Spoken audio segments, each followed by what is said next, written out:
আসসালামু আলাইকুম প্রিয় শিক্ষার্থী বন্ধুরা, সবাইকে ওয়েলকাম জানাচ্ছি পদার্থবিজ্ঞান দ্বিতীয় পত্র সাজেশন লাইভে। তো আজকে তোমাদের পদার্থবিজ্ঞান প্রথম পত্র এক্সাম ছিল। তো বিভিন্ন বোর্ডে এক্সামের কোয়েশ্চেন বিভিন্ন রকম হয়েছে, তা নিয়ে আমিও আসলে খুব চিন্তিত।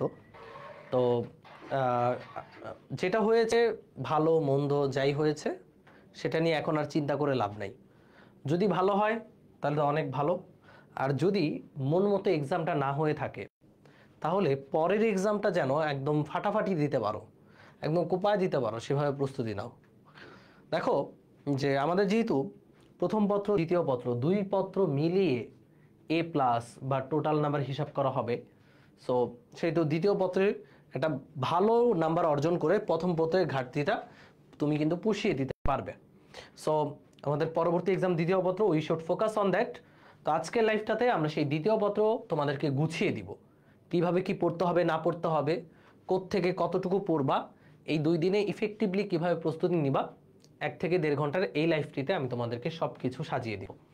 সো তোমরা লাইভটা একটু বন্ধুদের মাঝে শেয়ার করে দিও এবং তোমাদের যে সকল বন্ধুরা আছে তাদেরকে একটু মেনশন করে জানিয়ে দিও লাইভটা শুরু হয়ে গিয়েছে। আমাদের যে বিভিন্ন গ্রুপগুলো আছে সেখানে আমিও শেয়ার করে দিচ্ছি, তোমরাও কষ্ট করে লাইভটা শেয়ার করে দিও। ওকে, তো আজকের ক্লাসে আমরা দ্বিতীয় পত্রের ফুল সেশনটা ফলো করবো ইনশাল্লাহ। তো আমি আমাদের গ্রুপগুলোতে আমি দিয়ে দিচ্ছি, আর তোমাদেরকে একটু জানিয়ে রাখি যে অলরেডি আমাদের যে বন্দিবাসালা লাইভ টেলিগ্রাম গ্রুপটা আছে সেখানে আমি পদার্থবিজ্ঞান দ্বিতীয় পত্রের এমসিকিউ সাজেশন শিটটা দিয়ে দিয়েছি। তো যাদের সাজেশন শিটটা দরকার তারা আমাদের টেলিগ্রাম গ্রুপে যুক্ত হয়ে যেও। ক্যাপশনে টেলিগ্রাম গ্রুপের লিঙ্কটা আছে, ক্যাপশনে লিঙ্কটা দেওয়া আছে। তো আমি আমাদের গ্রুপগুলোতে শেয়ার করে দিয়েছি, তোমরাও তোমাদের টাইমলাইনে এই লাইভটা শেয়ার করে দিয়ে রেখে দিতে পারো। আচ্ছা ভাইয়া, এমসিকিউ দেখে পুরাই টাস্কে খেয়ে গেছি। ভাইয়া যশোর বোর্ড শেষ করে দিয়েছে। আচ্ছা হ্যাঁ, যশোর বোর্ডের কোয়েশ্চেন নিয়ে অনেক কথাই শুনলাম যে অনেক কঠিন কোয়েশ্চেন আসছে নাকি। সাউন্ড একটু বেশি হলে ভালো, তো সাউন্ড তো বেশি আছে, সাউন্ড কম নাকি দেখি তো, সাউন্ড কম কিনা দেখি তো। Hello hello hello hello hello, sound একটু বেশি হলে ভালো, তো সাউন্ড তো বেশি আছে, অনেক সাউন্ড আছে। তোমরা মোবাইলে ফুল সাউন্ড দাও, সাউন্ড বুঝতে শুনতে পারবা। ওরা কয়েস ওরাই সব ঢাকা বোর্ড ফাও নাকি? আচ্ছা, ঢাকা বোর্ড সিকিউ অনেক খারাপ হয়েছে। আচ্ছা সাউন্ড কম, সাউন্ড ঠিক আছে, তুমি সাউন্ড নিয়ে আর কথা বললো না, সাউন্ড ঠিক আছে, হেডফোন লাগাও। ভাই 23টা হয়েছে, গুড, 23টা হলে তো ভালো। আচ্ছা আমি একটু বলি ফেয়ার কথা, যদি বলি যে ঢাকা বোর্ডের কোয়েশ্চেন আমি দেখলাম, ঢাকা বোর্ড মোটামুটি সোজা হয়েছে, মোটামুটি না মানে সিকিউ খুবই সোজা হয়েছে। যে আমি স্টুডেন্টদের সাথে কথা বললাম, আমরা পরীক্ষার হলের সামনে ছিলাম, তো তো ঢাকা কলেজের স্টুডেন্টরা যে এক্সাম হলে ছিল সেখানে গিয়েছিলাম, তো ওরা বের হয়ে বলতেছে ভাই 8টার 8টাই পারি। এখন জানি না মানে হচ্ছে ওরা 8টার 8টাই পারে কেন, কারণ প্রশ্ন সহজ হয়েছে তুলনামূলক। যশোর বোর্ডের কোয়েশ্চেন দেখলাম, যশোর বোর্ডের সিকিউ কোয়েশ্চেনটা দেখলাম ভালোভাবে একদম, তো দেখে মনে হলো স্ট্যান্ডার্ড। কেন স্ট্যান্ডার্ড? যে 2023 সালে বিভিন্ন বোর্ডে এর চেয়েও কঠিন প্রশ্ন এসেছিল 2023-এ, তো 2024-এ তুলনামূলক কঠিন, ঢাকার চেয়ে তুলনামূলক কঠিন। বাট যারা আমাদের যে ম্যারাথন ওয়ান শট তোমাদের জন্য দিয়েছি, তারপর হচ্ছে পাওয়ার প্লেতে আমরা যে ক্লাসগুলো নিয়েছি সেখানে কিন্তু আমরা এই স্ট্যান্ডার্ডকে ফলো করে পড়াইছি। কারণ এইচএসসি এক্সাম কোথাও কোথাও এক্সামের কোয়েশ্চেন কঠিন হবে, কোথাও কোথাও সহজ হবে, এটাই তো নিয়ম। বাংলাদেশে কোনো কিছুই ফেয়ার না। ঠিক একইভাবে এইচএসসি এক্সামে যে বিভিন্ন জায়গায় বিভিন্ন প্রশ্ন, বিভিন্ন রকম প্রশ্ন এক্সাম হয়, এটাও তো ফেয়ার না আসলে। তো এই আনফেয়ার জিনিসটাকে মেনে নিয়ে আমাদের কাজ করতে হবে। সো এই কারণে আমি তোমাদেরকে বলি, সময় থাকতে হও সাধু। মানে আগে ভাগে এমনভাবে প্রস্তুতি কেন নিবা না যাতে করে এই ধরনের কোয়েশ্চেন তুমি ডিল করতে পারো। গত বছরের রাজশাহী বোর্ডের কোয়েশ্চেনটা দেখো, অনেক কোয়েশ্চেনে ভুল আছে বা কোয়েশ্চেন বোঝা যায় না। সো ওইখান থেকে তো শিক্ষা নিতে হবে। সো 25 ব্যাচের যারা এই লাইফটা করতেছো তাদেরকে বলি, তারা এই শিক্ষাটা নিও, তারা একটু ভালোভাবে প্রস্তুতি নিও। ওকে, শুধুমাত্র বোর্ড প্রশ্ন পড়লে কিন্তু এখন আর চান্স পাওয়া মানে হচ্ছে এইচএসসিতে ভালো করা যায় না। এখন আমাদের বেসিকটা স্ট্রং করতে হবে, অনেক বেশি প্র্যাকটিস করতে হবে, তাহলেই ফিজিক্সে ভালো করা সম্ভব।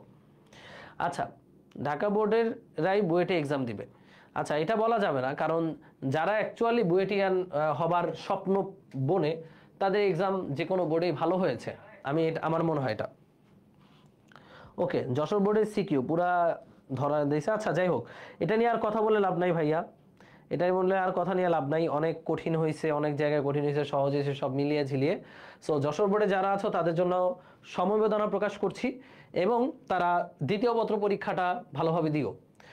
তুমি যদি ধরো, তুমি যদি একদম ওর্স্ট পরীক্ষা দিয়ে মানে 100-তে 70ও পাও, 100-তে 70ও পাও, তাহলে এদিকে ফিজিক্সের 100-তে যদি 70 পাও, তাহলে সেকেন্ড পেপারে 90 মার্কস উঠাইলেই তোমার কিন্তু A+ চলে আসতেছে, দুইটা মিলিয়ে 160। তো সেকেন্ড পেপারে তুমি পারবা। যেই সকল বোর্ডে প্রথম পত্র কঠিন হয়েছে, সেখানে সেকেন্ড পেপারটা সহজ হওয়ার যথেষ্ট ভালো চান্স আছে। আর সেকেন্ড পেপার নর্মালি সোজাই হয়। তো আমরা আজকে সেকেন্ড পেপার সাজেশনটা দিব ইনশাল্লাহ। আচ্ছা, ঢাকা বোর্ডে সিকিউ অলওয়েজই সহজ হবে, এটা হয়, এটা আসলেই সত্য, এটা হয়। ভাইয়া ইমপ্রুভ দেওয়ার চিন্তা ভাবনা পরে করো, আগে নেক্সট এক্সামগুলো ভালোভাবে দাও। আচ্ছা, এমসিকিউ হার্ড হয়েছে, এই কারণে এমসিকিউ প্র্যাকটিস করতে হবে। তোমাদের জন্য এমসিকিউ সাজেশন শিটটা আমরা আমাদের টেলিগ্রাম গ্রুপে দিয়েছি, 500 এমসিকিউ এর মতো আছে এখানে, 7টা অধ্যায়ের সেকেন্ড পেপার, ওগুলো প্র্যাকটিস করে যাবা। ওকে, তো আমরা শুরু করি আমাদের আজকের ক্লাসটা। তো সবাই একটু, এই যে 1400 স্টুডেন্ট আছো, সবাই একটা করে শেয়ার করে দাও, একটা করে শেয়ার করে দাও, তাহলে এই লাইভটা অনেকের কাছে পৌঁছে যাবে, এবং এই সাজেশনটা খুবই গুরুত্বপূর্ণ, এই সাজেশনটা খুবই খুবই খুবই গুরুত্বপূর্ণ। ওকে, তো আমরা শুরু করি। বিসমিল্লাহির রহমানির রহিম, খেয়াল করি। ওকে, তো প্রথমেই সেকেন্ড পেপার সেভিয়র্স ক্লাসেস, যদিও আমি এই মুহূর্তে ক্লাস করার পক্ষে নই, তারপরেও তোমরা ক্লাস করবা, আমি বারণ করলেও ক্লাস করবো, এটা আমি জানি, কিন্তু পরীক্ষার আগে দিন ক্লাস করা এটা আসলে প্যাথেটিক। 5-7 দিন বন্ধ থাকলে ক্লাস করা যায়, বাট নিজের প্র্যাকটিস করতে হবে ফিজিক্সে, এটা হচ্ছে সবচেয়ে ইম্পর্টেন্ট কথা। এরপরও তোমরা যারা ক্লাস করবা আমার কথা না শুনে, তারা সেকেন্ড পেপারের এই ক্লাসগুলো করতে পারো, এগুলোর সময় ডিউরেশন কম, কম সময়ে ইফেক্টিভ ক্লাস।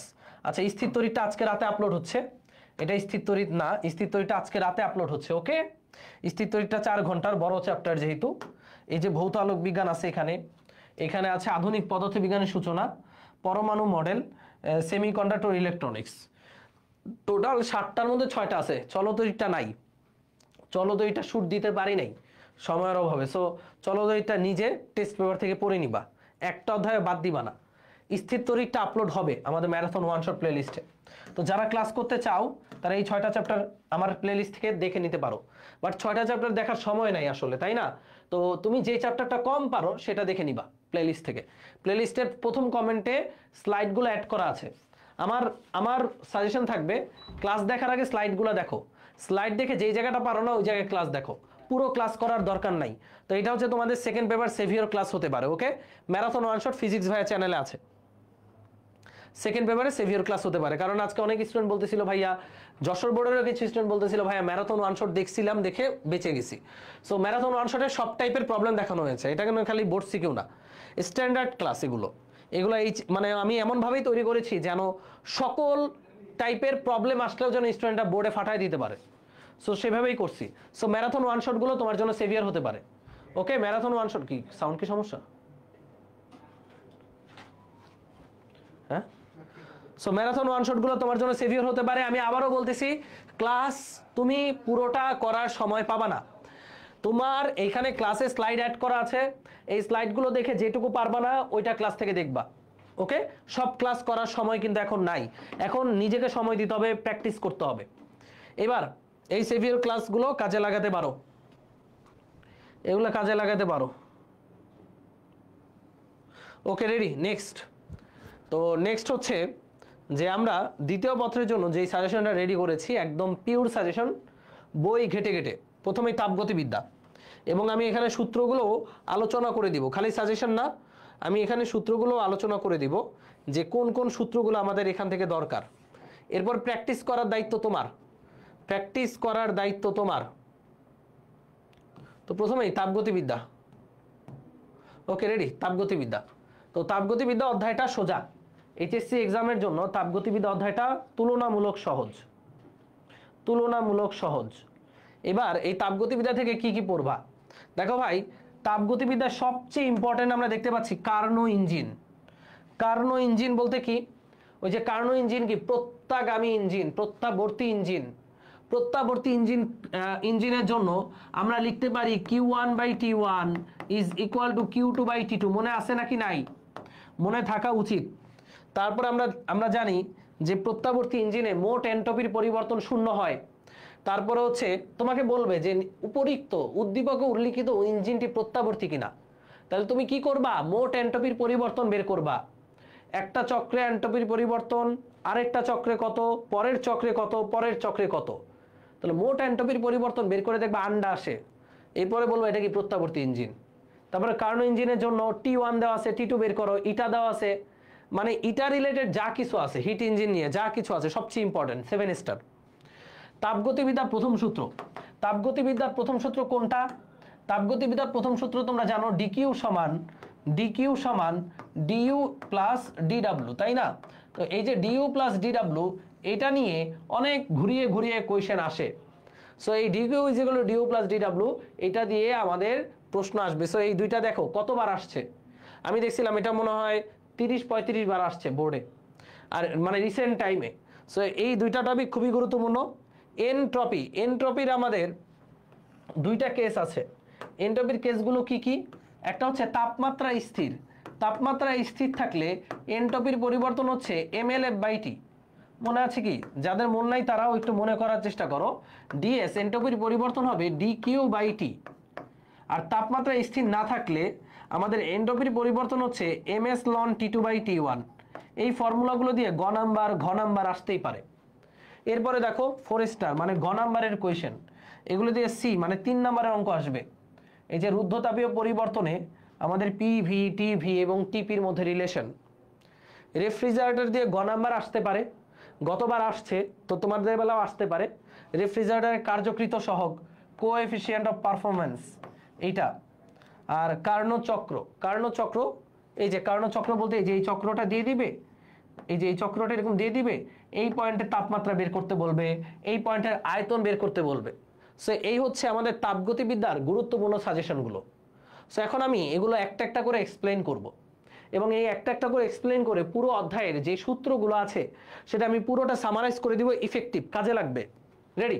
তাপগতিবিদ্যা। তো তাপগতিবিদ্যার প্রথমে যেটা আছে, যেটা আমরা লিখছি প্রথম সূত্র, একটু লিখে নাও প্রথম সূত্র। তো প্রথম সূত্রটা হচ্ছে dq মানে তাপশক্তি is equal two du plus dw, তাই না?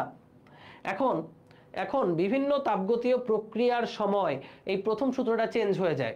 যেমন আমি যদি বলি সমষ্ণ প্রক্রিয়া, এই সূত্রটা দেখতে কেমন? সমষ্ণ প্রক্রিয়া কি স্থির?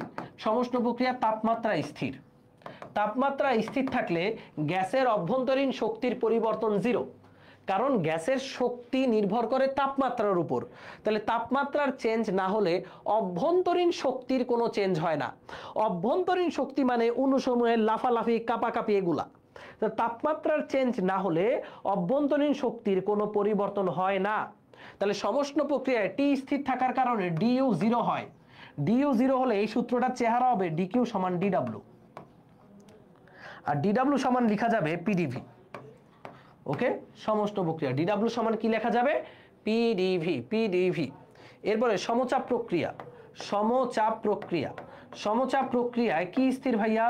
সমচাপ প্রক্রিয়ায় স্থির হচ্ছে চাপ, মানে পি স্থির থাকলে ডিকিউ, ডিইউ, ডিডব্লিউ কেউ কোনো এফেক্টেড হবে না। এর ফলে আমরা লিখতে পারবো ডিকিউ সমান ডিইউ প্লাস ডিডব্লিউ, কারণ এরা কেউই পি এর উপর নির্ভর করছে না। ডিডব্লিউ নির্ভর করে আয়তনের উপর, কথা ভালো মতো শুনো, আয়তনের উপর। আয়তন বাড়লে ডিডব্লিউ পজিটিভ, আয়তন কমলে ডিডব্লিউ নেগেটিভ। ডিইউ নির্ভর করে তাপমাত্রার উপর, তাপমাত্রা বাড়লে ডিইউ পজিটিভ, তাপমাত্রা কমলে ডিইউ নেগেটিভ। আর তাপমাত্রা স্থির থাকলে ডিইউ 0। ডিকিউ নির্ভর করে তাপশক্তির উপর। তাপশক্তি তুমি যদি দাও, তাপশক্তি যদি সিস্টেমে দাও তাইলে ডিকিউটা হবে পজিটিভ। তাপশক্তি যদি সিস্টেম থেকে নাও, মানে সিস্টেম থেকে যদি বর্জন করে তাপশক্তি, তাহলে ডিকিউ হবে নেগেটিভ। এগুলা ভাই আমি ম্যারাথন ওয়ান শটে সুন্দর করে পড়াইছি। ওকে, সো এগুলো একটু দেখবা। পি স্থির থাকলে সূত্র এরকমই, খালি এখানে চেঞ্জ জানতে পারো, ডিকিউ সমান ডিইউ প্লাস পিডিভি মানে ডিডব্লিউ এর জায়গায় তুমি চাইলে পিডিভি লিখতে পারো। আবার এখানে ডিডব্লিউ এর জায়গায় লেখা যায় এনআরডিটি। এটা খুবই খুবই খুবই গুরুত্বপূর্ণ, রাজশাহী বোর্ড 23-এ আসছে। ডিডব্লিউ সমান এনআরডিটি, কারণ পিডিভি সমান এনআরডিটি লেখা যাবে। তো এটা তখনই যখন তাপমাত্রা চেঞ্জ হচ্ছে। সমচাপ প্রক্রিয়ায় পি স্থির, মানে চাপ স্থির, বাট তাপমাত্রা কি চেঞ্জ হবে না? হতেই পারে। তো এই কারণে ডিডব্লিউ সমান এনআরডিটি লেখা যাবে। এই গেল সমচাপ প্রক্রিয়া। এটা কোন প্রক্রিয়া? এটা হলো সমচাপ প্রক্রিয়া, আইসোবারিক প্রসেস। ওকে, এটা হচ্ছে আইসোবারিক প্রসেস।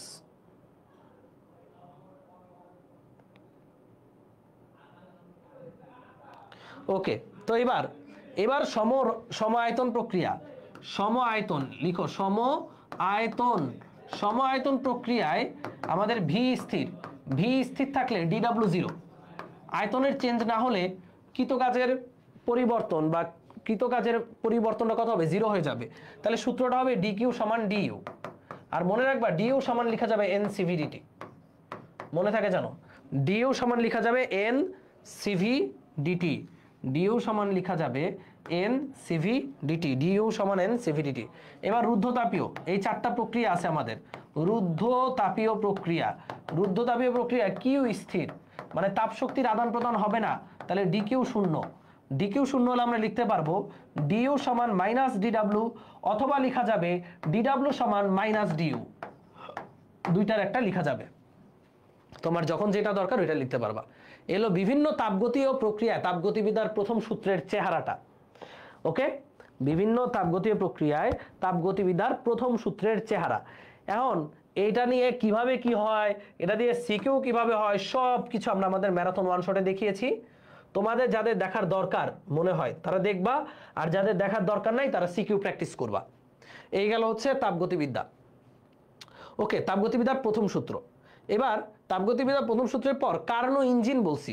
ভাই কার্নো ইঞ্জিনটা খুবই সোজা। কার্নো ইঞ্জিনের এই যে ইঞ্জিনের এই টপিকগুলো খুবই খুবই খুবই গুরুত্বপূর্ণ। এই যে এই সূত্রগুলো, ইঞ্জিনের কর্মদক্ষতা ইটা সমান ডব্লিউ বাই কিউ ওয়ান। গৃহীত তাপ Q1 হচ্ছে গৃহীত তাপ, W হচ্ছে কৃত কাজ। ইটা সমান 1 মাইনাস গ্রাহকের তাপমাত্রা বাই উৎসের তাপমাত্রা। ইটা সমান 1 মাইনাস বর্জিত তাপ বাই গৃহীত তাপ। এই তিনটা ফর্মুলাই বহুবার আসছে। 7 স্টার। তাহলে প্রত্যাগামী হলে ইঞ্জিনের মোট এন্ট্রপির পরিবর্তন 0 হবে।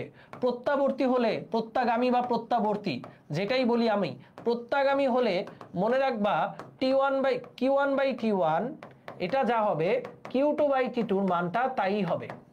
আর এই যে Q1 বাই T1 এটাই কিন্তু এন্ট্রপি। এটাই এন্ট্রপি। এন্ট্রপি মানেই হচ্ছে, এন্ট্রপির পরিবর্তন মানেই হচ্ছে তাপশক্তি ডিভাইডেড বাই তাপমাত্রা। সো কিউ বাই টি দিয়ে আমি এন্ট্রপির পরিবর্তন হিসাব করতে পারবো প্রত্যাগামী হলে।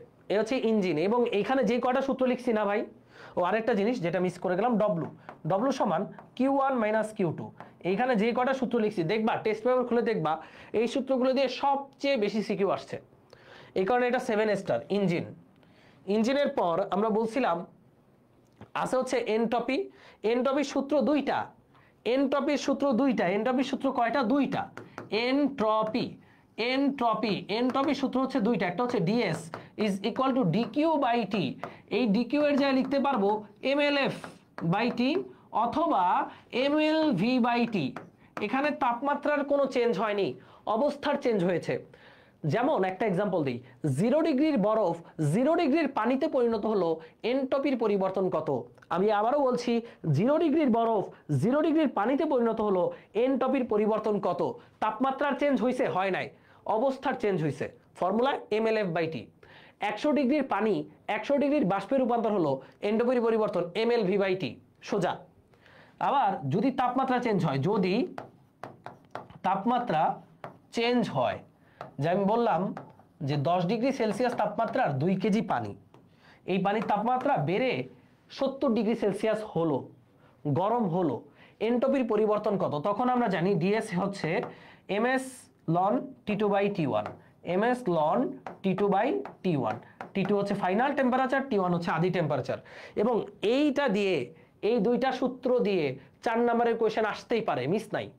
মানে এটা দিয়ে আসলে তোমার জন্য লাখ, যে এত সোজা জিনিস। এই অধ্যায়টা পোলাপান হুদাই ভয় পায়। অধ্যায়টা খুবই সোজা। বিশ্বাস না করলে ম্যারাথন ওয়ান শট দেখো। ম্যারাথন ওয়ান শটের না দেখলেও ম্যারাথন ওয়ান শটের অন্তত ক্লাসের স্লাইডটা পড়বা।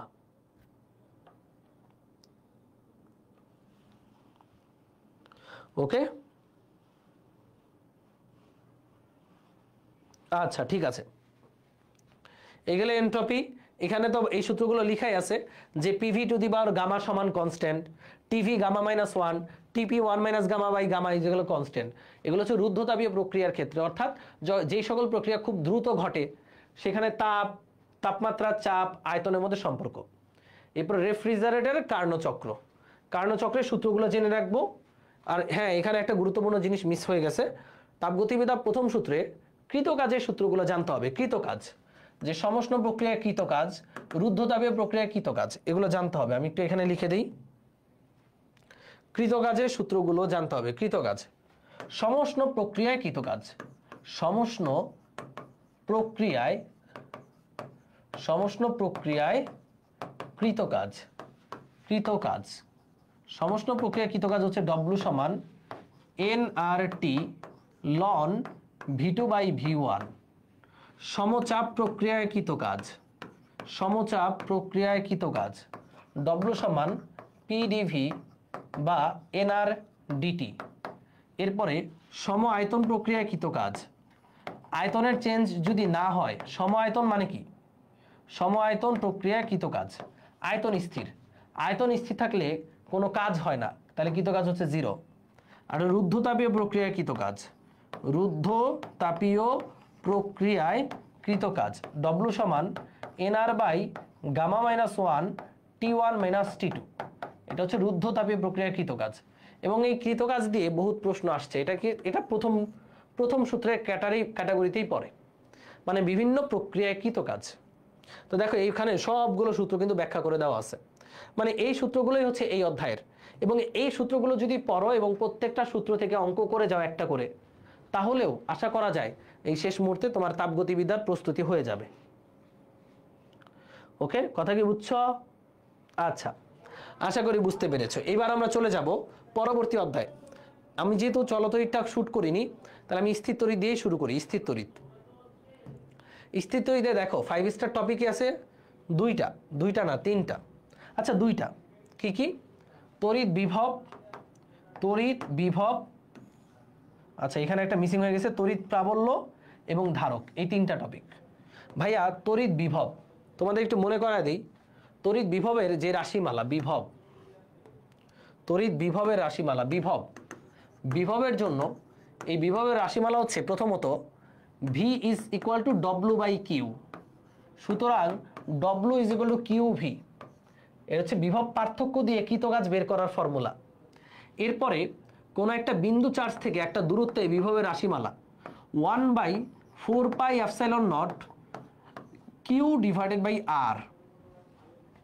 এই গেল বিভবের দুইটা রাশিমালা। এরপর গোলাকার চার্জিত পরিবাহীর বিভব, এটা মনে করেন একটা গোলাকার চার্জিত পরিবাহী, এর কেন্দ্রে বিভব কত, 0 বললে কিন্তু ফাটায় ফেলবো। এর কেন্দ্রে বিভব হচ্ছে পৃষ্ঠের সমান, এর অভ্যন্তরে যে কোনো বিন্দুর বিভব পৃষ্ঠের সমান, অর্থাৎ অভ্যন্তরে বিভব ভি ইন মানে অভ্যন্তরে সমান হচ্ছে ভি সারফেস। একটু লিখে নাও, মানে সারফেসের বিভব পৃষ্ঠের বিভব হচ্ছে অভ্যন্তরের সমান।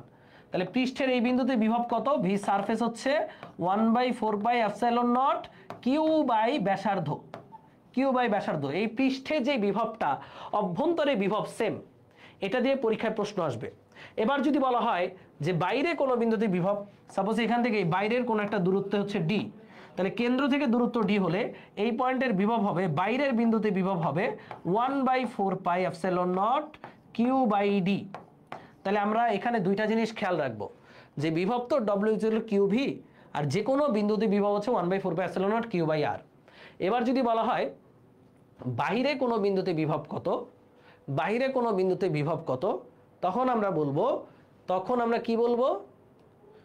আমরা বলবো যে বাইরে কোনো বিন্দুতে বিভব হচ্ছে কেন্দ্র থেকে দূরত্ব দিয়ে ভাগ দিলেই হবে। যদি বলো অভ্যন্তরে কোনো বিন্দুতে বিভব, তাহলে সেটা হচ্ছে পৃষ্ঠের বিভবের সমান।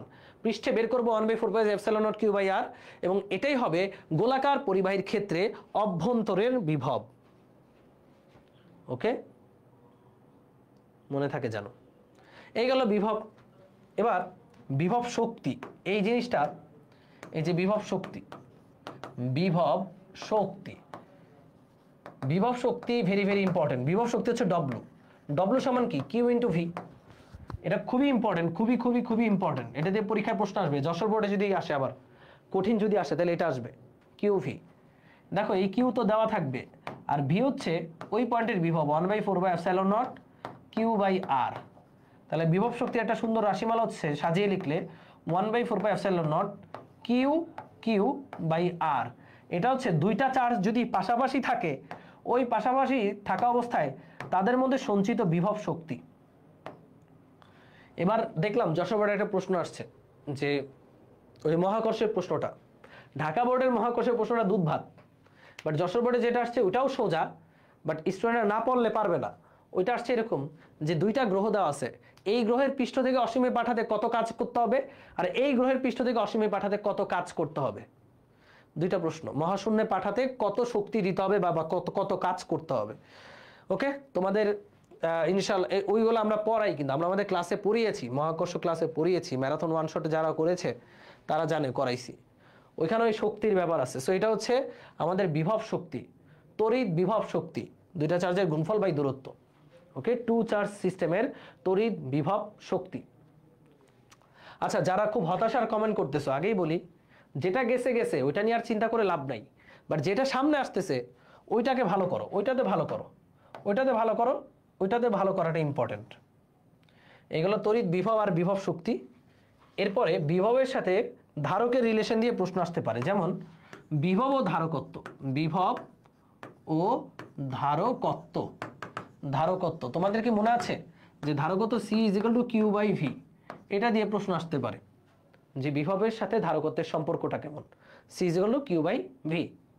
এবার গোলাকার যেই অনেকগুলো ফোঁটাকে যদি আমি একত্রিত করি তাহলে বিভব কত হবে, সেটা আমরা এটা দিয়ে করতে পারি, অঙ্ক করতে পারি। ঠিক আছে, সো আমরা এখন আর অঙ্ক দেখাচ্ছি না, সূত্রগুলো অ্যানালাইসিস করতেছি। এগুলো বিভব। বিভবের পরে ধারক সংক্রান্ত, ধারকের অঙ্ক সবচেয়ে সোজা আসে, ধারকের অঙ্ক সবচেয়ে সোজা আসে। এই যে ধারকত্ব, দেখো ধারক, ধারক সংক্রান্ত যেটা শিখবা, এক নম্বরে শিখবা ধারকের সমবায়, ধারকের ধারকের ধারকের সমবায়, সমাবয় নাকি সমবায়, আচ্ছা যাক সমবায়। ধারকের সমবায় হচ্ছে দুই ধরনের, শ্রেণীর সমান্তরাল, রোধের উল্টা। শ্রেণীর সমবায়ে ধারকের ধারকত্ব হচ্ছে 1/CS is equal two 1/C1 plus 1/C2, রোধের উল্টা। আর সমান্তরালে, সমান্তরালে ধারকত্ব হবে, সমান্তরালে ধারকত্ব হচ্ছে সিপি সমান C1 প্লাস C2, এইভাবে। সেভাবে তুল্য ধারকত্ব আমাদেরকে বের করতে বললে আমরা এইভাবে বের করব। জাস্ট মনে রাখবো সূত্রগুলো হচ্ছে রোধের উল্টা। এরপরে সমান্তরাল পাত ধারকের ধারকত্ব C is equal to ε0 A by D। তারপরে গোলাকার পাত ধারকের ধারকত্ব 4πε0 R। এবার সমান্তরাল পাত ধারকের মাঝে পুরোটাই যদি কে পরাবৈদ্যুতিক ধ্রুবক দ্বারা পূর্ণ থাকে, তাহলে এখানে হবে ε0 K A divided by D, আর এখানে হবে ε0 KR ইন্টু 4πε0 KR। কথাটা বুঝো, এটা কখন, যখন একটা সমান্তরাল পাত ধারক বাট এর মাঝে পুরোটাই, মাঝে পুরো জায়গাটাই ডাইইলেকট্রিক দ্বারা পরিপূর্ণ, তখন মাঝে পুরো জায়গাটাই কে পরাবৈদ্যুতিক মিডিয়াম বিশিষ্ট, একটা মিডিয়াম কে পরাবৈদ্যুতিক ধ্রুবক বিশিষ্ট মাধ্যম দ্বারা পরিপূর্ণ থাকলে ফর্মুলা এটা। বাট যদি ঘটনাটা এমন হয়, এই যে এরকম হয় যে একটা ধারক, খেয়াল রেখো ধারক, কিন্তু ধারকের মাঝে পুরোটা পরিপূর্ণ না, এই যে সামান্য পরিমাণ, এই যে এই সবুজ অংশটুকু, এই যে সবুজ অংশটুকুর জায়গাটুকু আমাদের কে পরাবৈদ্যুতিক ধ্রুবক মাধ্যম দ্বারা পরিপূর্ণ, তখন দেখো তো এটা তো আর পুরো না, এটা মনে করো টি, এটার পুরুত্ব টি, আর পাতদ্বয়ের মধ্যবর্তী দূরত্ব হচ্ছে ডি। তাহলে এই ফাঁকা জায়গাটুকু কতটুকু, এখান থেকে এটুকু কত, এই ফাঁকা জায়গা হচ্ছে ডি মাইনাস টি। এই যে ফাঁকা আর এই ফাঁকা মিলিয়ে টোটাল ফাঁকা জায়গা হচ্ছে, এখানে ফাঁকা জায়গা, ফাঁকা হচ্ছে ডি মাইনাস টি। কথা কি বুঝছি, ফাঁকা কত, ডি মাইনাস টি, কারণ আমার যে পরাবৈদ্যুতিক মিডিয়ামটা আছে তার পুরুত্ব টি, পুরো জায়গাটা ডি, তাহলে ফাঁকা জায়গা কত, ডি মাইনাস টি। তাহলে এখানে এটা ধারকত্বের ফর্মুলা হচ্ছে ε0 A divided by d minus t into 1 minus 1/k। এটা প্রমাণ করে বের করা যায়, আমার স্থির তড়িতার একটা প্লেলিস্ট আছে, ওইখানে আমি ধারকের এটা ডিটেলস প্রমাণ সহ পড়াইছি, সেগুলো একটু মাথায় রাখবা, কারণ এটা রাজশাহী বোর্ডে আসছিল, ওকে। পুরোটা ফিল আপ থাকলে ε0 K A by D, epsilon naught K A by d. But যদি অল্প একটু ফিল আপ থাকে টি পুরুত্ব, তখন ফর্মুলা এটা epsilon nought a divided by d minus t into 1 minus 1 by k. মনে থাকে জানো। ধারকত্বের এই ব্যাপারগুলো খেয়াল রাখবো। এরপর ধারকের শক্তি, ধারকের শক্তি, শক্তির ফর্মুলা কি? ইউ সমান হাফ সিভি স্কোয়ার, ইউ সমান half of CV square, u সমান half of q v, u সমান ইউ স্কোয়ার বাই 2c। এই শক্তির ফর্মুলাগুলো দিয়ে পরীক্ষার প্রশ্ন আসবে। এটার সাথে এই সমবায়কে লিঙ্ক করবে, যে অনেকগুলো ধারক থাকবে, বলবে যে সঞ্চিত শক্তি কত, তুল্য ধারকত্ব বের করে সঞ্চিত শক্তিটা হিসাব করে ফেলবা। ওকে, তুল্য ধারকত্ব বের করে সঞ্চিত শক্তি হিসাব করে ফেলবা। ঠিক আছে। আচ্ছা, একজন বলছে এবারে কি আসবে? তাহলে আসার চান্স থাকতেই পারে। ধারকত্ব ইম্পর্টেন্ট। এই যে এখানে যে অ্যানালাইসিসটা আন্দাজে না। 5 স্টার মানে অসংখ্যবার আসছে, আর যেটা 7 স্টার ওইটা আস্তে আস্তে ভইরা গেছে, এই কারণে ওইটা 7 স্টার। 5 স্টার মানে অসংখ্যবার আসছে। এবার প্রাবল্য, এই প্রাবল্যটা নবম দশম শ্রেণীতে ছিল। মনে করে দেখো যে কোনো একটা বিন্দুতে লব্ধি প্রাবল্য বের করতে বলবে। যারা স্থির তড়িতে এই ব্যাপারগুলো জানতে চাও তারা আমার ম্যারাথন ওয়ান শটের স্লাইড দেখতে পারো, ক্লাস দেখতে পারো, বাট ক্লাস দেখার সময় এখন নাই। এই মনে করো একটা ত্রিভুজের 3 কোণায় 2 কোণায় 2টা চার্জ, এটা প্লাস কিউ, বলছে এই পয়েন্টে প্রাবল্য কত। যারা লব্ধি বের করতে পারে, ভেক্টরের লব্ধি বের করতে পারে, তাদের কাছে এটা পানিবাদ। যেই পয়েন্টে প্রাবল্য হচ্ছে ওর জন্য এই দিকে বের করে ফেলবো, ওর জন্য এই দিকে, এই দুইয়ের প্রাবল্য হচ্ছে ঠিক মাঝ বরাবর, লব্ধি প্রাবল্য। সেই প্রাবল্য হিসাব করা জানতে হবে। আবার জানতে হবে যে তাহলে প্রাবল্যের রাশিমালা কি? প্রাবল্যের রাশিমালা হচ্ছে E is equal to f by q, তারপরে E is equal to 1/4 pi epsilon not q by r square. প্রাবল্য কিন্তু ভেক্টর রাশি, বিভব হচ্ছে স্কেলার রাশি। তারপরে এই ব্যাপারটা এক্সট্রা জানবা, সেটা হচ্ছে একটা গোলাকার পরিবাহী, এর অভ্যন্তরে প্রাবল্য হচ্ছে 0। অভ্যন্তরে কোনো বল নাই, বল নাই মানে প্রাবল্য নাই, 0। কিন্তু পৃষ্ঠে প্রাবল্য হচ্ছে, যে পৃষ্ঠে ই সারফেস হচ্ছে 9 into 1/4 pi epsilon naught divide q by r square, ব্যাসার্ধের স্কোয়ার। পৃষ্ঠে প্রাবল্য আছে এবং বাইরেও প্রাবল্য আছে, বাট অভ্যন্তরে প্রাবল্য 0। এগুলো এমসিকিউতে আসে। এই তো প্রাবল্য, আর প্রাবল্য দিয়ে লব্ধি প্রাবল্য বের করা। তোমাকে শুধুমাত্র ত্রিভুজ না, তোমাকে বর্গ দিয়ে দিবে। তোমাকে হলো একটা বর্গ, এই বর্গের 4 কোণায় 4টা চার্জ আছে, 1টা 2টা 3টা 4টা। আমার এই যে এরকম 4 কোণায় 4টা চার্জ আছে, বলবে কেন্দ্রে প্রাবল্য কত। তাহলে এটার জন্য এদিকে প্রাবল্য, এটার জন্য এদিকে প্রাবল্য, এটার জন্য এদিকে প্রাবল্য, এটার জন্য এদিকে প্রাবল্য। 4টা প্রাবল্য বের করে লব্ধি বের করবা, কারণ প্রাবল্য ভেক্টর রাশি। সো এইরকম অসংখ্য সিকিউ আছে, এবং এই প্রাবল্য আর প্রাবল্য আর বিভবটাই কিন্তু এই অধ্যায়ে গুরুত্বপূর্ণ টপিক। সো দেখো পুরো স্থির তড়িৎ অনেক কিছু আছে, অনেক কিছু তোমার এখন পরীক্ষার আগে দরকার নাই। তুমি তড়িৎ বিভবটা পড়বা, ধারকের অঙ্কগুলো করবা, আর হচ্ছে প্রাবল্য পড়বা, শেষ। আর কিছু লাগবে না। কুলম্ব সূত্র লাগবে না। তুমি কুলম্ব সূত্র 4 স্টার, তাতে কি? কুলম্ব সূত্র তুমি এমনিই পারবা। 1/4 by epsilon naught Q1 Q2 by r square, এগুলো তো এমনিই পারে বলাবান। ঠিক আছে, ওকে। এরপরে সাজেশনটা একটু দেখি। আচ্ছা, তো এবার স্থির চলতড়িৎ।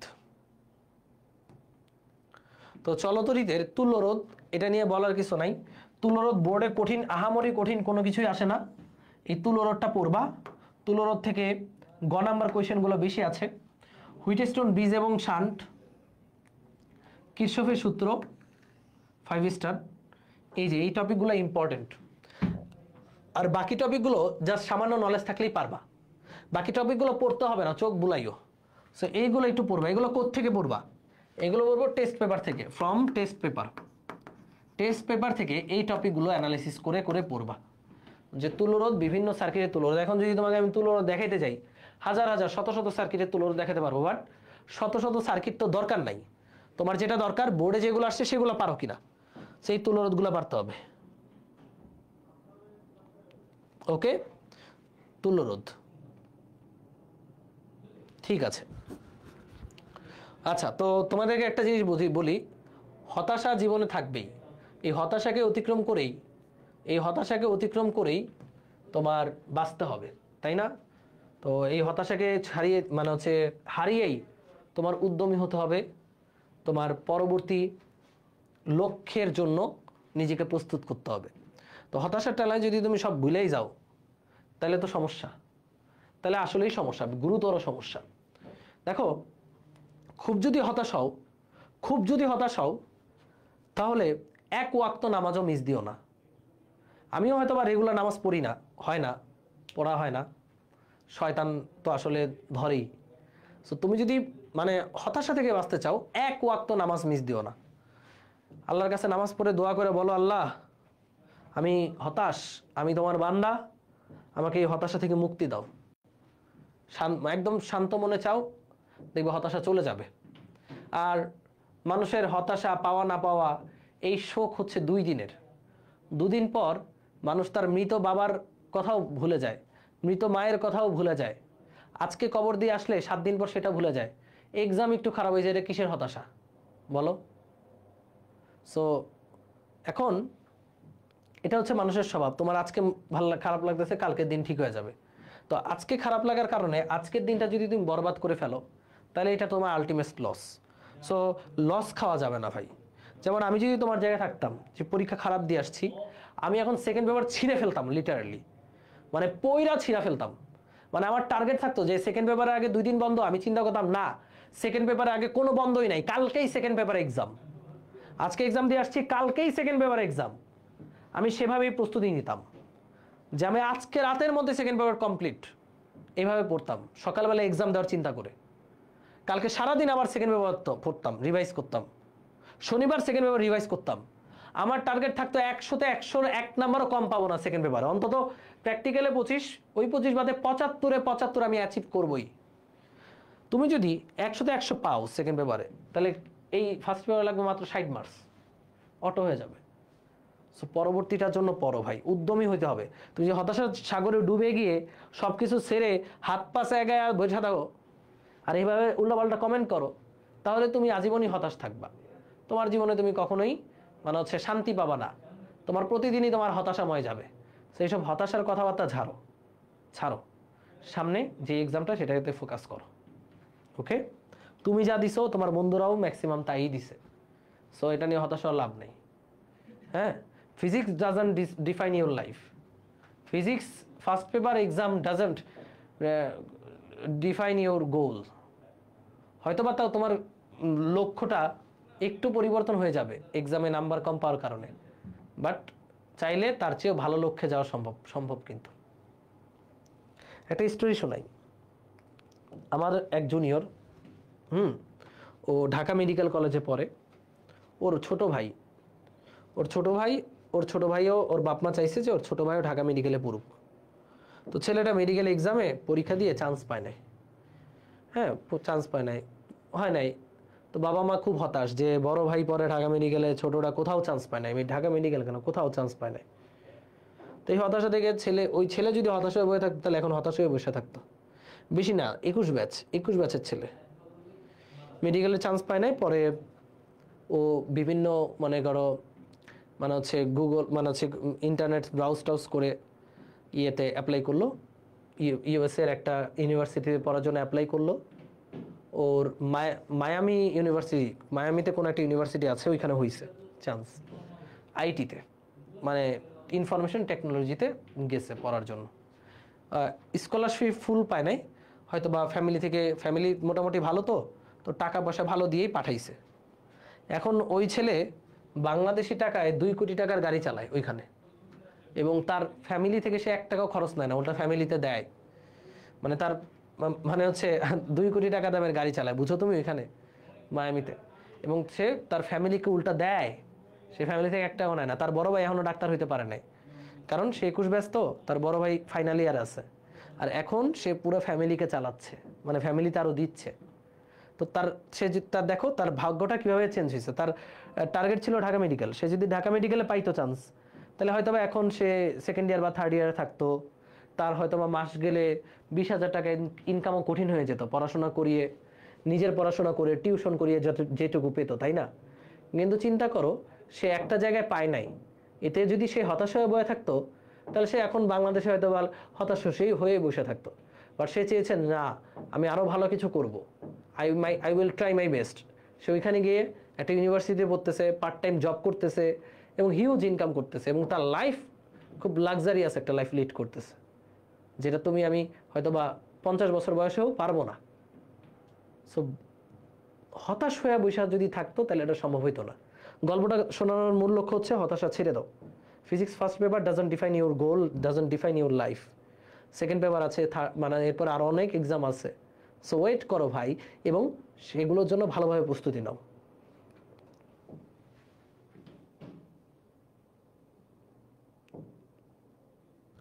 আচ্ছা ঠিক আছে, সো আমরা যেটাতে ছিলাম। ওকে, তো তোমাদের জন্য একটু বলি যে তোমাদের যারা হতাশ আছো তাদের জন্য আমাদের এই কোর্সগুলো আছে। যারা চিন্তা করতেছো ভাই আমরা তো এক্সাম খারাপ হয়েছে, তাহলে আমি ভার্সিটি প্রিপারেশন নিব, এই দেখো টার্গেট ডিও 4.0। টার্গেট ডিও 4.0তে আমরা কি কি রেখেছি একটু দেখাই তোমাদেরকে। আমরা যে সকল টিচাররা তোমাদের পাওয়ার প্লেতে পড়াই আমরা এখানে পড়াবো। Physics, chemistry, math, biology, Bangla, English. এখানে 160টা লাইভ ক্লাস হবে, চিন্তা করতে পারতেছো অনলাইনে। এরপরে এখানে তোমরা ভর্তির সাথে সাথে 40টা মাস্টার ক্লাস পাবা প্রশ্ন সলভের। এটা অলরেডি ওয়েবসাইটে প্লেস করা আছে। মাস্টার ক্লাস মানে তোমার যদি মনে হয় যে প্রশ্ন ব্যাংক সলভ করবা ঢাকা বিশ্ববিদ্যালয়, তোমার নিজের করতে কষ্ট হচ্ছে, তুমি এই মাস্টার ক্লাস দেখেই সলভ করে ফেলতে পারবা। দারুণ কিন্তু ব্যাপারটা। আর সবচেয়ে দারুণ যে ব্যাপারটা এবার অ্যাড হলো সেটা হলো 8টা পত্রের ভার্সিটি প্রিপারেশন হার্ড কপি বই, যেটা ভর্তির সময় তোমার ইনফরমেশন নিয়ে নেওয়া হবে এবং তোমার বাসায় কুরিয়ার করা হবে। এই 8টা বই মানে 8টা পত্রের বই, ফিজিক্স, কেমিস্ট্রি, ম্যাথ, বায়োলজির 8টা পত্রের বই তোমরা পাবা। DU standard weekly model test এগুলো তো থাকছেই। ওএমআর বুকও যাচ্ছে এক্সাম দেওয়ার জন্য। ডিইউ স্ট্যান্ডার্ড ওএমআর বুকও তোমাদের যাবে, আর বাকি ফিচারগুলো অ্যাজ ইউজুয়াল। বাট দেখো মাস্টার ক্লাস, প্রশ্ন ব্যাংক সলভ মাস্টার ক্লাস, যেটা অলরেডি ওয়েবসাইটে আমরা প্লেস করেছি, এবং প্রিপারেশন বুকের হার্ড কপি, এটা কিন্তু খুব রেয়ার অনলাইন কোর্সগুলোতে।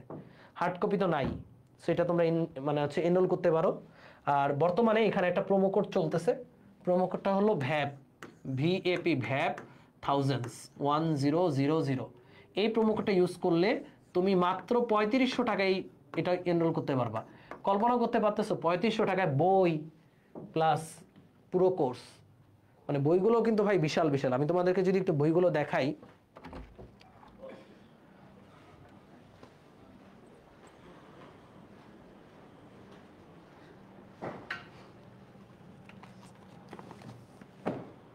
ভাই ম্যাথ বই দিয়েন তো পারলে।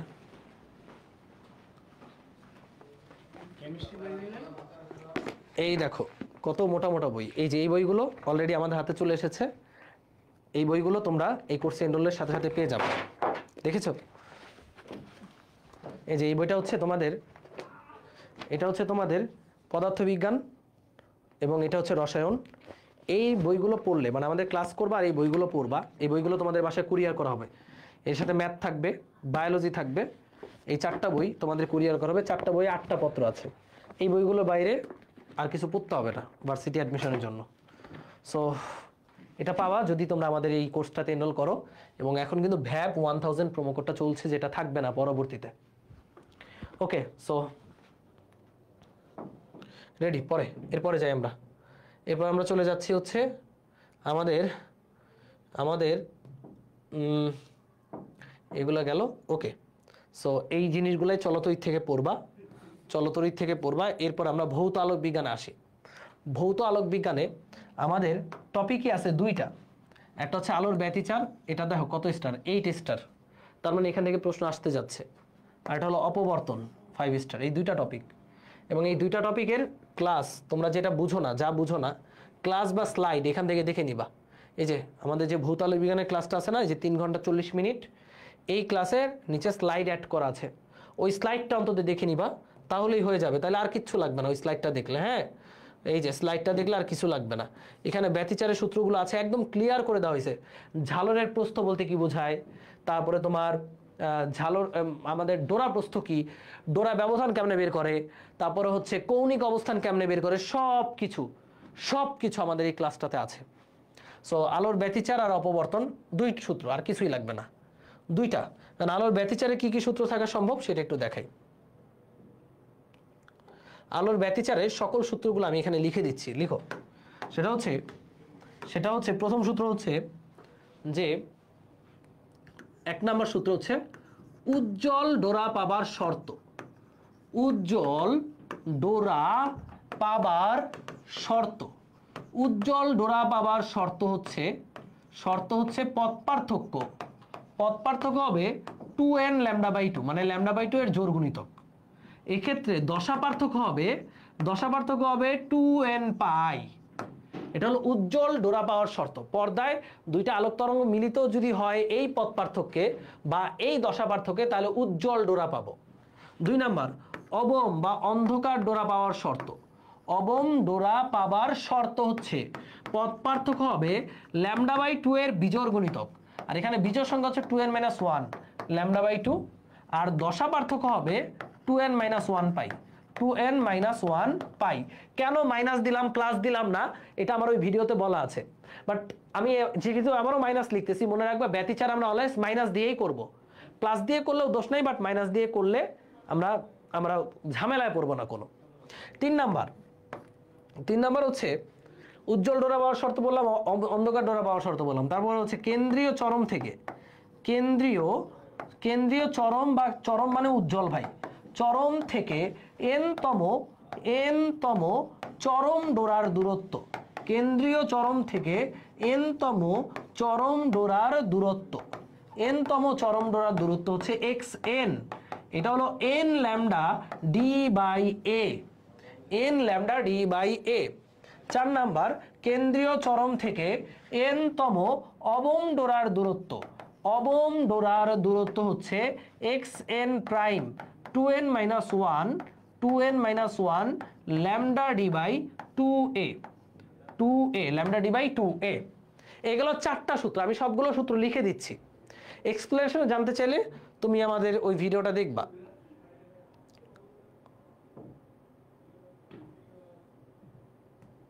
ওকে, 4টা সূত্র গেল। এরপর 5 নম্বর সূত্র হচ্ছে ডোরা প্রস্থ। লিখো 5 নাম্বার, ডোরা প্রস্থ মানে হচ্ছে b, এটাকে আমরা লিখবো λ/2a। আর ডোরা ব্যবধান এটাকে আমরা ঝালরের প্রস্থ বলতে পারি। ডোরা ব্যবধান বা ঝালরের প্রস্থ এই হচ্ছে আমাদের, এটাকে আমরা x দ্বারা প্রকাশ করব এবং এটা হবে এটা ডাবল, এটাকে ডাবল করলে λ/d/a পাবো হচ্ছে ঝালরের প্রস্থ। তাহলে সূত্র হচ্ছে এই 6টা।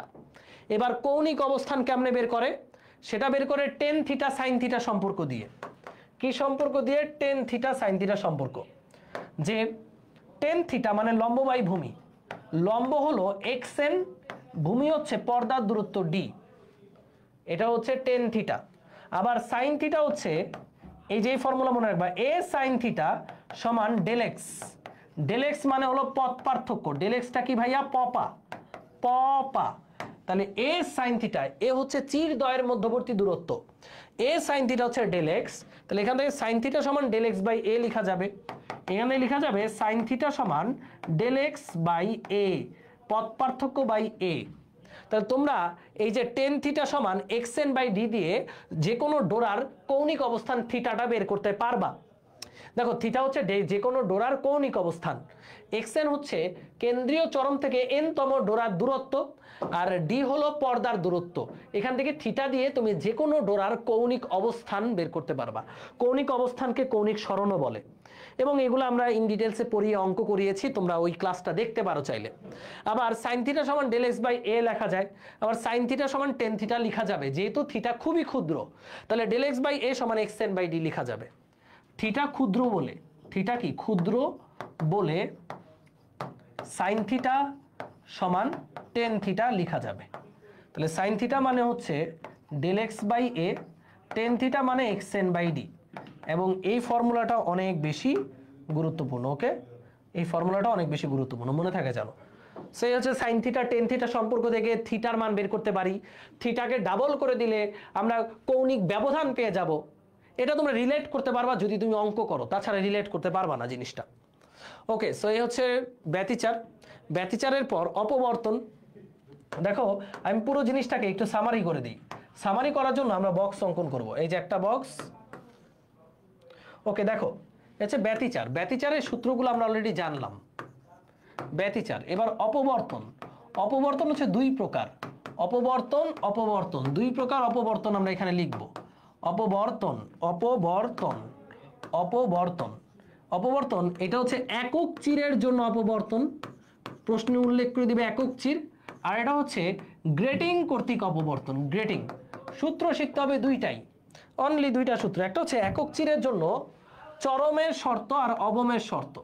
আমি আগে অবমের শর্ত লিখি, অবমের শর্ত, এরপরে চরম লিখবো। এই যে এখানে এইভাবে লিখবো অবম চরম, এখানেও সেম, অবম এখানে লিখবা চরম, এরপর শর্ত লিখে দাও। ভাইয়া উল্টা, এইটার শর্ত পারলে এটার শর্ত মুখস্থ রাখতে হবে না, এটার শর্ত এটার উল্টা।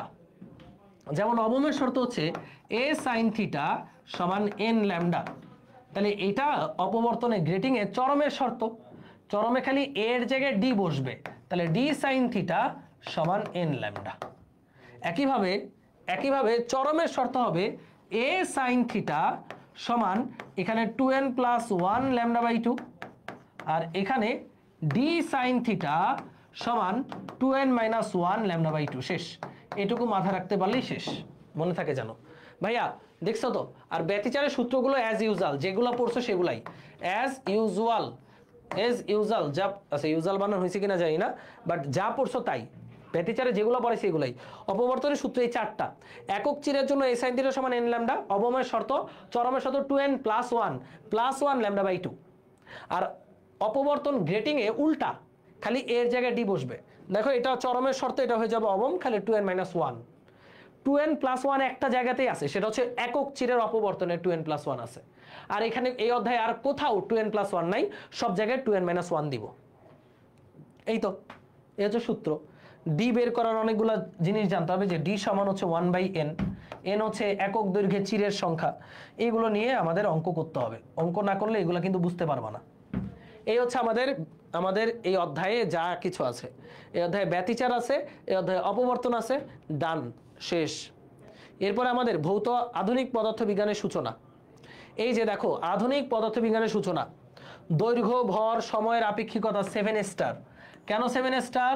কারণ এখান থেকেই সবচেয়ে বেশি প্রশ্ন আসছে। এরপর ফটো ইলেকট্রিক ইফেক্ট। তুমি যদি চাও ভাই আমি খালি দুইটা পড়বো, হ্যাঁ এই দুইটাও পড়ে যাও, তাও হবে, তাও তুমি সিকিউ আনসার করতে পারবা। ফটো মানে গত বছর 2023 সালে বা 2022 সালের কোয়েশনে যদি বলি, এই দুই টপিকের বাইরে যায় না, ফটো ইলেকট্রিক ইফেক্ট, দৈর্ঘ্য ভর সময়ের আপেক্ষিকতা। সো দেখো সেকেন্ড পার্ট জিনিসটা অনেক কম্প্যাক্ট, অনেক সহজ, কঠিন না। টপিকগুলো পড়বা, 2-3টা সিকিউ করবা, অধ্যায় শেষ, তাই না? খুবই কম্প্যাক্ট জিনিস, এখানে কোনো কঠিনের কোনো নামই নাই, খুবই কম্প্যাক্ট জিনিস, খুবই কম্প্যাক্ট। আর এমসিকিউ এর জন্য তোমাদেরকে আমি টেলিগ্রাম গ্রুপে অলরেডি এমসিকিউ শিট দিয়ে দিছি ভাইয়া। ওকে, সো এবার দেখো এখান থেকে সূত্রগুলো কি, এই সূত্রগুলো তোমরা সবাই জানো।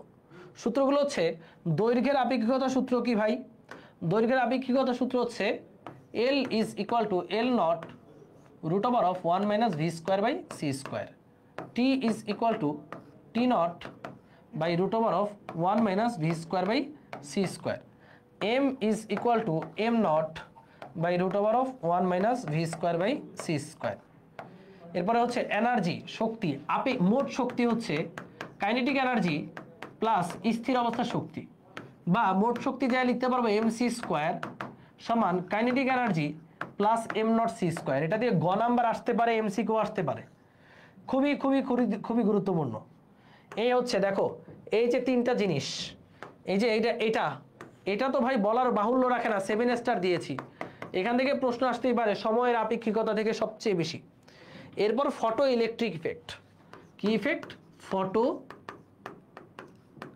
Electric effect. ফটো ইলেকট্রিক ইফেক্টে আমরা আপতিত আলোর শক্তি সমান লিখতে পারবো কার্যাপেক্ষক মানে ফাই প্লাস কে ম্যাক্স মানে ইলেকট্রনের গতিশক্তি। তাহলে আপতিত আলোর এনার্জি ই সমান লেখা যাবে এইচ এফ, এটা সমান লেখা যাবে এইচ এফ নট। এফ নটটাকে বলা হয় সূচন কম্পাঙ্ক, আর কে ম্যাক্সে যায় লেখা যাবে ইভিএস। আবার এখানে এইচ এফ এর জায়গায় এইচ সি বাই ল্যামডা লেখা যাবে, এইচ এফ নটের জায়গায় সি বাই ল্যামডা নট লেখা যাবে, আর ইভিএস এ যায় লেখা যাবে half m v max square. So এই যে ইভিএস সমান half m v max square যে লেখা যায়, এটা ভেরি ভেরি ইম্পর্টেন্ট। মানে এই যে ইভিএস, ই হচ্ছে ইলেকট্রনের চার্জ, ভিএস হচ্ছে স্টপিং ভোল্টেজ বা নিবৃত্তি বিভব, সমান লিখতে পারবো হাফ এম ভি ম্যাক্সের স্কোয়ার। এখান থেকে আমরা চাইলে ভি ম্যাক্স বের করতে পারি, আমরা স্টপিং ভোল্টেজ ভিএস বের করতে পারি। এই যে এখানে জাস্ট কয়েকটা সূত্র, এগুলোই ফটো ইলেকট্রিক ইফেক্টের সূত্র, আর কিছু নাই। ই সমান টোটাল আপতিত শক্তি, আপতিত আলোর এনার্জি। ফাই হচ্ছে কার্যাপেক্ষক, যেই এনার্জিতে ইলেকট্রন ধাতব বন্ধন থেকে মুক্ত হয় সেটাকে বলে কার্যাপেক্ষক, বা কার্যাপেক্ষক হচ্ছে এইচ এফ নট হচ্ছে থ্রেশহোল্ড ফ্রিকোয়েন্সি বা সূচন কম্পাঙ্ক। কে ম্যাক্সের জায়গায় ইভিএস লেখা যায়। কে ম্যাক্স মানে ইলেকট্রনের সর্বোচ্চ গতিশক্তি সমান ইভিএস। এই তো, এই অধ্যায়ে এর বাইরে আর কি আছে? এর বাইরে যা আছে টুকিটাকি তা তোমরা পারো। হাইজেনবার্গের অনিশ্চয়তা, ডি ব্রগলি ইকুয়েশন, পি সমান এইচ বাই ল্যামডা, ওগুলো দিয়ে এমসিকিউ আসবে, ওইগুলো দিয়ে এমসিকিউ আসবে। বাট সিকিউ এর জন্য এগুলাই। এই অধ্যায়ে তোমাদের প্রস্তুতি কত সোজা। এর পরের অধ্যায় দেখো, এরপর আমি বলবো তোমাদের কি কি পড়া উচিত। এর পরের অধ্যায় আরো সোজা। গড়ায়ু অর্ধায়ু তেজস্ক্রিয় ভাঙন, সূত্রই একটা, এক সূত্রে সব। এই যে দেখো সূত্র হচ্ছে এটা, যে n is equal to n nought e to the power minus lambda t. এখন গড়ায়ু কি? গড়ায়ু হচ্ছে tau is equal to 1 by lambda. অর্ধায়ু কি? অর্ধায়ু মানে টি হাফ সমান 0.693 বাই ল্যামডা। এখন গড়ায়ু আর অর্ধায়ুর মধ্যে সম্পর্ক কি? টি হাফ সমান 0.693 বাই ল্যামডা, 1 বাই ল্যামডা সমান টাউ। তাহলে সুতরাং টি হাফ মানে অর্ধায়ু সমান লেখা যাবে 0.693 ইন্টু টাউ। এটা গড়ায়ু আর অর্ধায়ুর মধ্যে সম্পর্ক। এখানে n হচ্ছে অবশিষ্ট পরমাণুর সংখ্যা, আর n নট হচ্ছে আদিতে যে কটা পরমাণু ছিল তার সংখ্যা। ভাই এই যে সূত্রটা, এখান থেকে টি বের করলে কি আসবে? টি যদি বের করি, টি আসবে 1 বাই ল্যামডা লন n বাই n নট, এরকমই কিছু একটা আসবে টি। ওকে, যে কত সময় পর এত অংশ অবশিষ্ট থাকবে, সো এখানে মানগুলো বসে টি এর মান বের করলে এটাই আসে। 1 ঘন্টার একটা মানে দেখো এই ক্লাসটা আমি করাইছি। এই ক্লাসটা থেকে সিকিউ যেহেতু কমন পাবা, ক্লাসটা করতে পারো 2 ঘন্টা 28 মিনিট মাত্র। তাও পুরো ক্লাস দরকার নাই, যেগুলো পারো স্কিপ করবা, যেগুলো পারো না সেটা দেখবা। 2 ঘন্টা 28 মিনিট পরমাণু মডেল, 2 ঘন্টা 28 মিনিটে একটা অধ্যায়ে A to Z শেষ। সিকিউ এমসিকিউ সব ম্যারাথন ওয়ান শটে ডান। ওকে, সব টেপ করাইছি। এখানে বোর পরমাণু মডেল, ভাই এই যে পোলাবান কিন্তু এটাতে আটকায়, সো এটা একটু খেয়াল রাখবা। বোর পরমাণু মডেল, ওই যে এক শক্তি স্তর থেকে, এটা কেমিস্ট্রির টপিক, কেমিস্ট্রির জন্য বলা যায় সেম টপিক, যে এক শক্তি স্তর থেকে আরেক শক্তি স্তরে গেলে কত তরঙ্গ দৈর্ঘ্যের বিকিরণ নিশ্চিত হবে। ওই যে রিডবার্গ কনস্ট্যান্ট দিয়ে করা যায়, তাই না? ই সমান HC বাই ল্যামডা, তারপর হচ্ছে 1 বাই ল্যামডা সমান RH 1 by n1 square minus 1 by n2 square. ওইটা দিয়ে কিন্তু পরীক্ষায় বহুত প্রশ্ন আসছে। ভর ত্রুটি খুবই সোজা টপিক। ভর ত্রুটি, যে একটা নিউক্লিয়াসে কি থাকে, প্রোটন আর নিউট্রন, এদের আলাদা আলাদা ভরের সমষ্টি নিউক্লিয়াসের মোট ভরের চেয়ে বেশি হয়। তাহলে নিউক্লিয়াস ফর্মের সময় কিছু ভর শক্তি রূপে রূপান্তর হয়, সেটাকে বলা হয় ভর ত্রুটি। ভর ত্রুটি নিয়ে ডিটেলস এক্সপ্লেনেশন আমাদের ইয়াতে আছে। তো তোমাদের সূত্র তো এই কয়টাই, এর বাইরে আর কোনো সূত্র নাই। এখানে জাস্ট অ্যাড হবে ভর ত্রুটির সূত্রটা। ভর ত্রুটি ডেলেমটা হলো এই যে জেড সংখ্যক প্রোটন প্লাস এ মাইনাস জেড সংখ্যক নিউটনের ভরের সমষ্টিটা নিউক্লিয়াসের ভরের চেয়ে বেশি হয়। তাহলে এখান থেকে মাইনাস যাবে নিউক্লিয়াসের ভর। তাহলে এখানে যেই ভরের ব্যবধানটা, এটার বলে ডেলেমটাই হচ্ছে ভর ত্রুটি। ওই ক্যাপিটাল এমটা হচ্ছে টোটাল নিউক্লিয়াসের ভর। এগুলো দিয়ে অঙ্ক করানো হয়েছে। এই হচ্ছে আমাদের নবম অধ্যায়, পরমাণু মডেল। এবং আমাদের লাস্ট যে অধ্যায় সেমিকন্ডাক্টর ইলেকট্রনিক্স, একটাই টপিক, গত 5 বছরে 50 বার কোয়েশ্চেন আসছে। একটাই টপিক, ট্রানজিস্টর, ডায়োড আর ট্রানজিস্টর। ডায়োডটা খুবই সোজা, আর ট্রানজিস্টর মানে ট্রানজিস্টর কোত্থেকে পড়বা?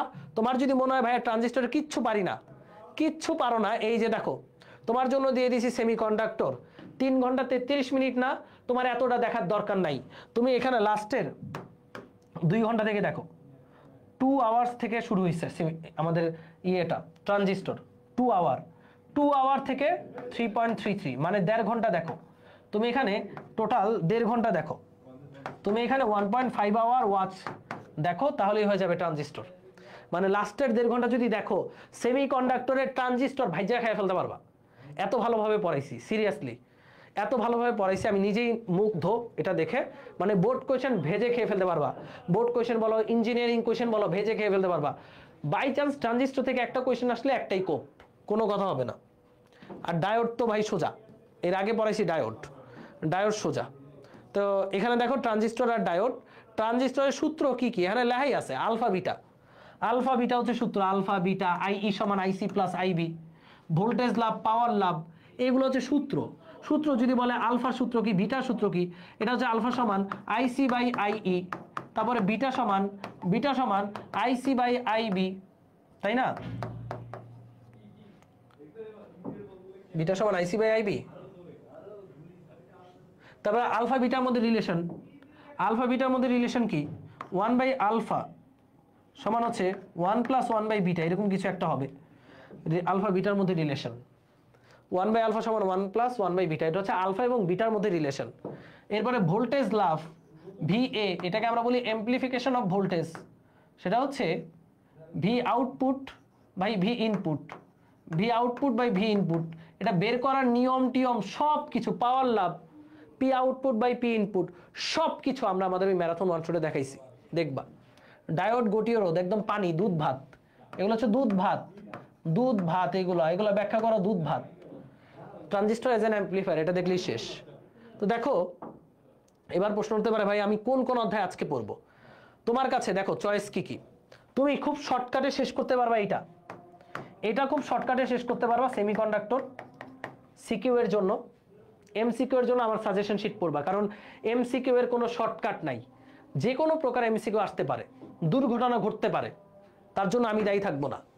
কিন্তু সিকিউ এর মধ্যে থেকে আসবে, এই ম্যারাথন ওয়ান শট থেকে। পরমাণু মডেল, ভাই আমি আবারও বলতেছি ক্লাস করার পক্ষে আমি না, নিজের প্র্যাকটিস করতে হবে। এই কারণে ফার্স্টে ক্লাসের স্লাইডটা দেখবা। আমি আবারও বলতেছি কমেন্ট সেকশনে, মানে প্রথম কমেন্টে ইউটিউবের এই ক্লাসের স্লাইডটা অ্যাড করা আছে, ক্লাসের স্লাইডটা দেখবা। যেখানে বুঝো নাই ওইটার ক্লাস দেখবা, ওই অংশটুকু টেনে দেখবা। এই মুহূর্তে ক্লাস করার পক্ষে কিন্তু আমি না। ওকে, তারপর হচ্ছে মডার্ন ফিজিক্স,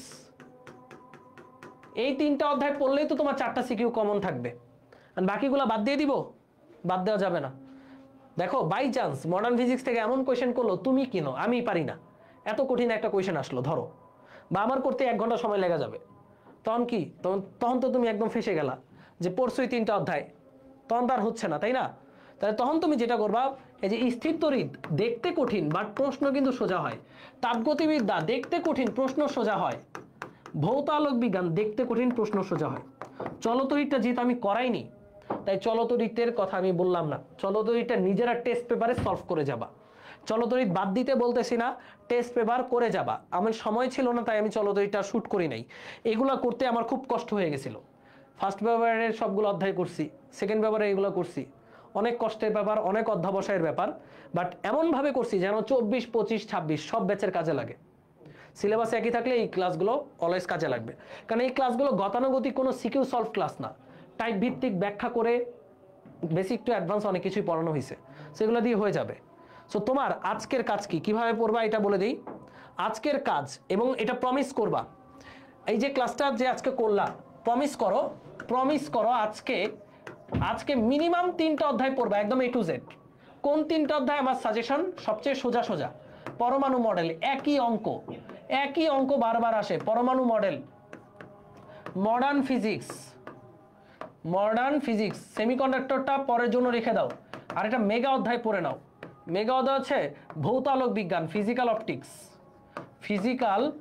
অপটিক্স। এই 3টা অধ্যায়ের সিকিউ এমসিকিউ পড়বা আজকে, এটা প্রমিস করো আমাকে। এই 3টা অধ্যায়ের সিকিউ এমসিকিউ। স্লাইড, আমার ম্যারাথন ওয়ার্কশপের স্লাইডগুলো দেখতে পারো, চাইলে ওই ক্লাসগুলোর হেল্প নিতে পারো, বাট সম্পূর্ণ ক্লাস দেখার দরকার নাই এখন। আর এখানের সিকিউ এমসিকিউ টেস্ট পেপার থেকে পড়বা, এটা প্রমিস করো। আজকে রাতে এটা শেষ করবা, এটা হচ্ছে টুডেস নাইট। যারা হতাশা আছো তারা আজকে এটা শেষ করো, তোমার হতাশা কেটে যাবে। এটা হচ্ছে আজকে রাতের প্রজেক্ট। আজকে রাতে তুমি ভাববা কালকে তোমার এক্সাম, তুমি কল্পনা করো কালকে এক্সাম তোমার, কালকে এই 3টা অধ্যায়ের এক্সাম সকালবেলা, সেভাবে পড়ো। ভাই অনেকে ঢিলামি করে এক্সাম দিয়ে এসে ঢিলায় বসা যায়, যে না এক্সাম দিয়ে আসছি আজকে চিল করব, আজকে একটু রিল্যাক্স করব। রিল্যাক্সের টাইম এখন না, বহুত সময় আসবে। সো সবাই প্রমিস করো আজকে রাতে এটা এরপরে কালকে দিনে, কাল দিনে, কাল দিনে মানে নামাজ পড়ে, নামাজের আগ পর্যন্ত তোমার এটার সুযোগ থাকছে। কাল দিনে মানে আফটার প্রেয়ার, আফটার জুম্মা, জুম্মার আগে তুমি ওটুকু পড়ে ফেলো। 1.5 দিন সময় দিলাম, মানে আজকে রাত 12 ঘন্টা, কালকে দুপুর পর্যন্ত সময় পাচ্ছ, 6 ঘন্টা ঘুমাবা, বাকি সময় পড়বা। এরপর আফটার জুম্মা, আফটার জুম্মার পরে যে অধ্যায়গুলো মাস্ট পড়বা, সোজা অধ্যায়, তাপগতিবিদ্যা, তাপ গতি বিদ্যা সোজা, প্রশ্ন সলভ সোজা, স্থির তড়িৎ, স্থির তড়িৎ, তাপগতিবিদ্যা, স্থির তড়িৎ, সেমিকন্ডাক্টর, সেমিকন্ডাক্টর, সেমিকন্ডাক্টর। কারো যদি চলতড়িৎ ফেভারে থাকে চলতড়িৎটা পড়ে ফেলবা। চলতড়িতের সিকিউ এমসিকিউ, এগুলার সিকিউ এমসিকিউ।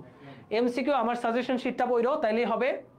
আর সিকিউ যেখান থেকে পারো, মানে একটা টেস্ট পেপার পড়লে হবে, যে কোনো টেস্ট পেপার পড়লেই হবে, সিকিউ এমসিকিউ, পুরা ধরা সিকিউ এমসিকিউ। আর অবশ্যই আমার ম্যারাথন ওয়ান শট ক্লাসগুলো দেখবে। এটা কালকের মধ্যে সিলেবাস শেষ চাই।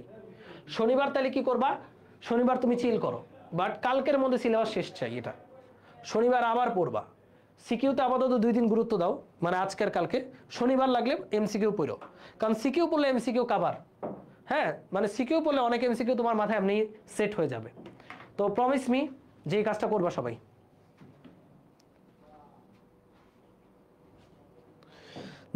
যে কোনো হেল্প, চলতড়িৎ কঠিন হয় না, চলতড়িৎ কঠিন হয় না। আজকে রাতে 3টা পড়বো। আর যে কোনো হেল্পের জন্য এই যে ক্লাসগুলো আছে, এই যে ক্লাসগুলো আছে, এখানে তোমাদের জন্য অস্ত্র রেডি করা আছে। এগুলো দারুণ, প্রথম পত্রগুলো দারুণ ছিল। আচ্ছা ঠিক আছে, সো আমি আর কথা বাড়াবো না, কারণ তোমাদের সময় নেই। কিন্তু আমি একজনকে ডেকে নিব, যে আমাদের, আসেন না, বলেন না কিছু। আচ্ছা, তো তোমাদের, হ্যাঁ যেটা বলতেছিলাম, যে যাদের টার্গেট ঢাকা ইউনিভার্সিটি তারা আমাদের এখানে এনরোল করতে পারো। এনরোলের জন্য বন্দিবাসালা ওয়েবসাইটে গিয়ে ভ্যাপ 1000 প্রোমো কোডটা দিলে 1000 টাকা ছাড় পাবা। ওকে, সো এই হচ্ছে কথা, আমরা আর কথা না বাড়াই। ইনশাল্লাহ তোমাদের সাথে ঝটিকা লাইভগুলোতে দেখা হবে। সবাই ভালো থাকো, সুস্থ থাকো, আল্লাহ হাফেজ, লাভ ইউ অল, টাটা। পড়তে বসো সবাই, পড়তে বসো।